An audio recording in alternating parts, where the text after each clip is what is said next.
Shalom, selamat datang dalam program Sekolah Sahabat 5 Menit bersama Gereja Masehi Advent Hari ke-7 Menteng, Jakarta. Program ini hadir setiap harinya untuk memastikan jantung kerohanian kita tetap berdetak. Hari ini kita akan masuk ke pelajaran hari Kamis tanggal 22 April dengan judul Kewajiban-Kewajiban Perjanjian.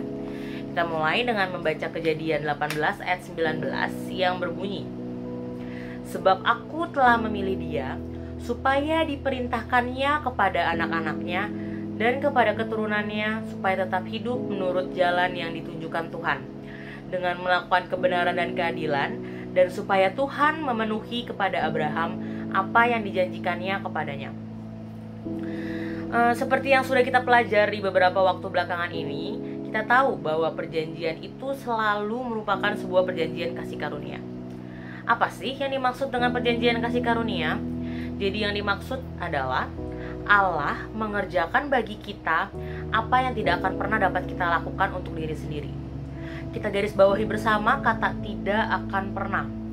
Jadi perjanjian dengan Allah bukan sesuatu yang sebenarnya bisa aja kita lakukan sendiri, tetapi itu merupakan suatu hal yang benar-benar tidak bisa kita kerjakan sendiri. Dan sama seperti halnya perjanjian Allah dengan Abraham. Jika kita lihat di sini, dalam kasih karunia-Nya Allah telah memilih Abraham sebagai alatnya untuk menolong memberitakan rencana keselamatan. Nah, penggenapan janji-janji Allah berhubungan dengan kerelaan Abraham untuk bertindak benar dan menuruti Allah dengan iman. Jadi tanpa penurutan dari Abraham, Allah tidak dapat menggunakannya. Kalau kita lihat di Kejadian 18 ayat 19 menunjukkan bagaimana kasih karunia dan hukum saling berhubungan. Pertama-tama dibuka dengan kasih karunia terlebih dahulu, yaitu Allah mengenal Abraham dan memilih Abraham. Kemudian baru diikuti dengan fakta bahwa Abraham ini adalah seorang yang pasti menuruti Tuhan, dan keluarganya pun juga menuruti. Di sini kita bisa lihat bahwa iman dan perbuatan muncul dalam satu persatuan yang erat. Sekarang pertanyaannya adalah, dapatkah perjanjian dapat digenapi tanpa penurutan? Kalau kita perhatikan kembali di Kejadian 18 ayat 19 dan memperhatikan kalimat terakhirnya, dengan melakukan kebenaran dan keadilan, dan supaya Tuhan memenuhi kepada Abraham apa yang dijanjikannya kepadanya, dapat dimengerti bahwa penurutan dilakukan terlebih dahulu, kemudian perjanjian baru dipenuhi.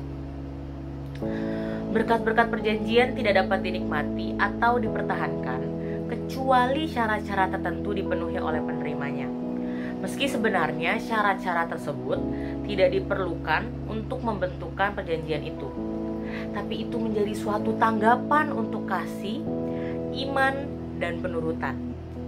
Jadi penurutan adalah suatu alat di mana Allah dapat memenuhi janji-janji perjanjian kepada umatnya.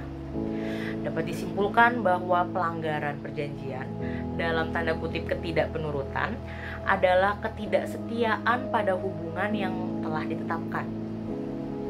Saat perjanjian hancur, yang rusak bukanlah syarat penganugerahan, tetapi syarat untuk pemenuhan. Mari kita bersama untuk terus melakukan penurutan dan memenuhi syarat-syarat sebagai penerima janji Allah. Sekian pelajaran Sekolah Sahabat 5 Menit pada hari ini. Sampai bertemu di hari esok. Tuhan Yesus memberkati kita semua.